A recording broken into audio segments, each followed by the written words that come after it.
let's move on to the review of what we covered this month. Okay, this is the strictly physics part. Okay, and these are the issues. We had resistance and resistor, beginning of the month. The electron, the proton, the neutron, and the orbital. Essentially, everything involved with the atom.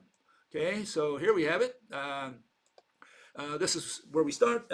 What these people say, quantum, right, is that voltage is some kind of power differential, or some potential difference between one region and another. The problem is that they illustrate this always as water flowing down, from a high point to a low point. This is the problem. And they say, well, that's how we visualize voltage. Well, maybe this is the wrong analogy, because what they're saying essentially is, that we have an inclined plane, okay? And so here's the inclined plane. In fact, in this case, it's straight ahead, but they say, somehow there's a voltage differential, and they see it as a potential. And I'm saying, well, okay, but here they're flat, they're on a horizontal surface. Why would the electrons flow from one place to another? Are we saying that if we reverse it and say that, maybe the negative part is on the low side and the positive side is like on a higher ground, would the electrons flow in the opposite direction? Is this what these people are trying to insinuate with their water flowing down the hill analogy? Okay, so this is the question. The question is whether this is a good analogy for what we see, with electron flow. Is this what electron flow, what electricity is? And of course, if you get this wrong, you're not going to get resistance right. Okay, and here you have the electron flow. Okay, again, are we saying that goes from high to low? We have all these negative, and again, the plus and negative are arbitrarily. You could have also holes moving in the opposite direction, for example, right? So the issue here is you have all these electrons, and somehow they're flowing from high potential to low potential.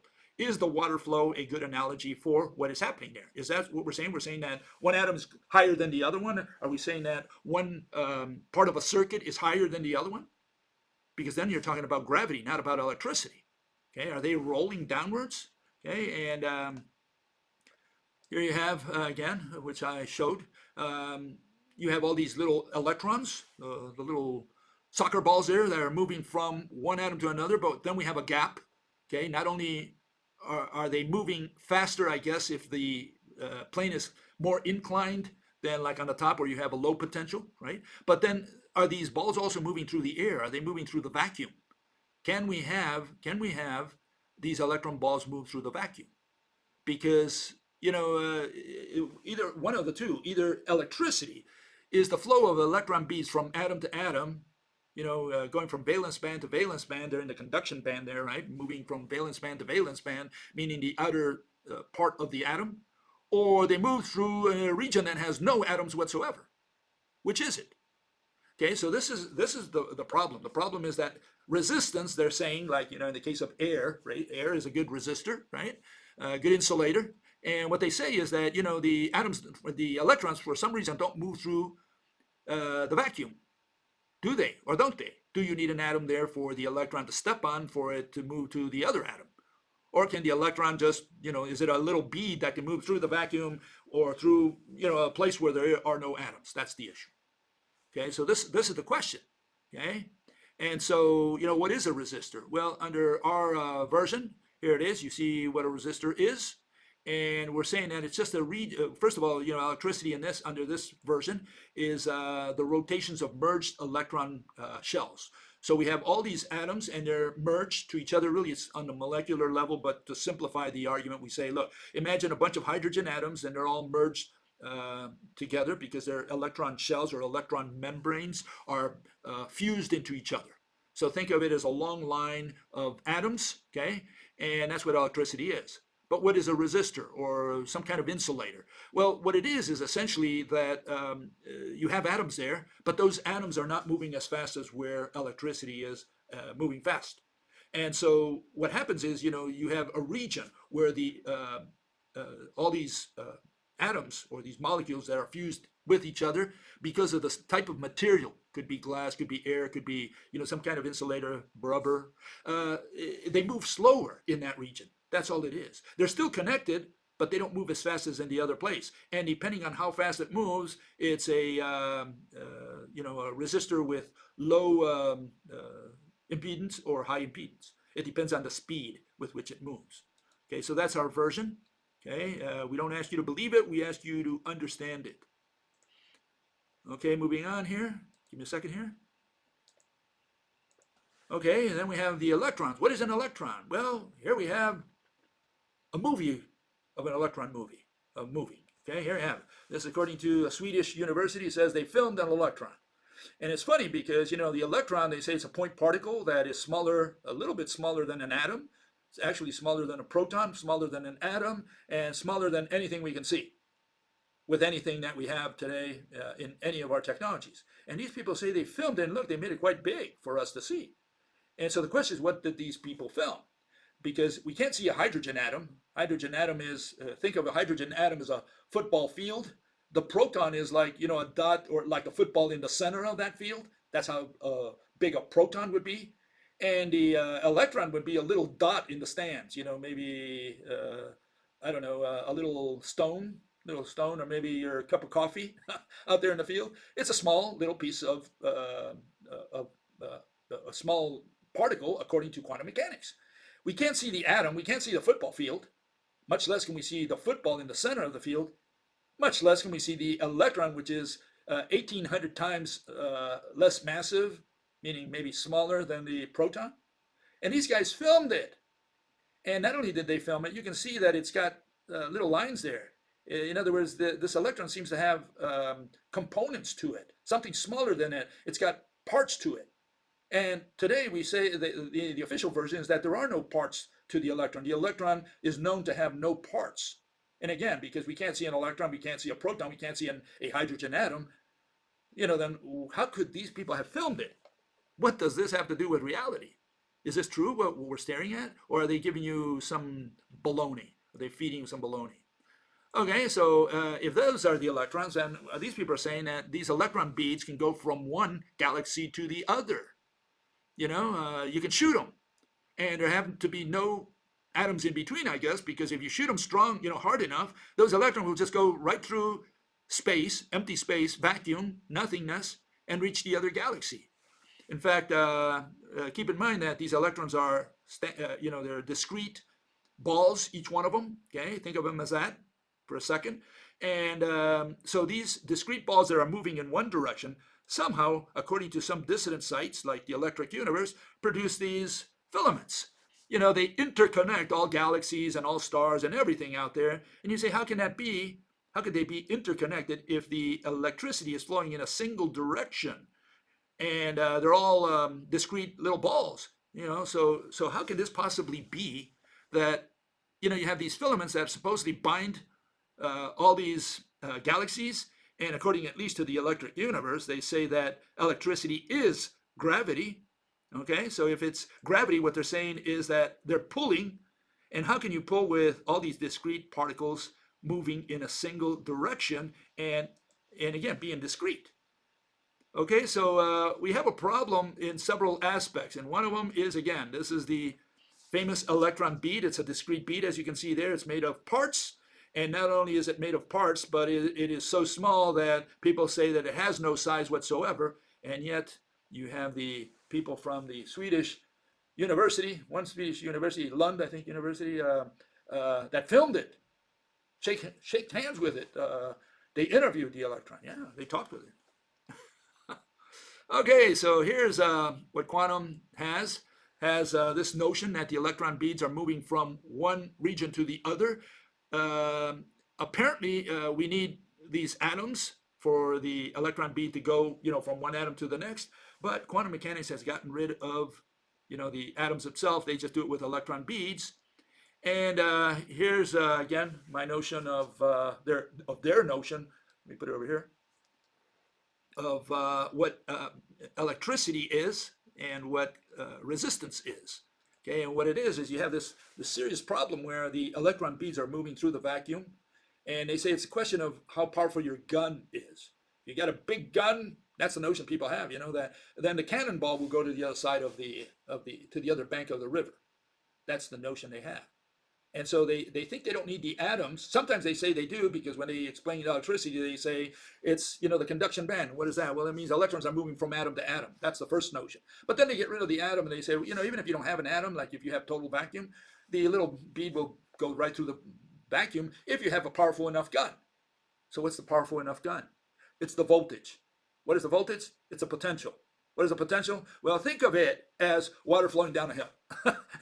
So you have gravity now. Is that what electricity is? Well, it's an analogy. You're not supposed to take it so literally. So those are the answers you get. Okay, and that's the establishment. Okay, we moved on from there. Let me get rid of this. Okay, and we went to protons and neutrons. Well, here we had an idea of what those are. Here we have the proton and the neutron.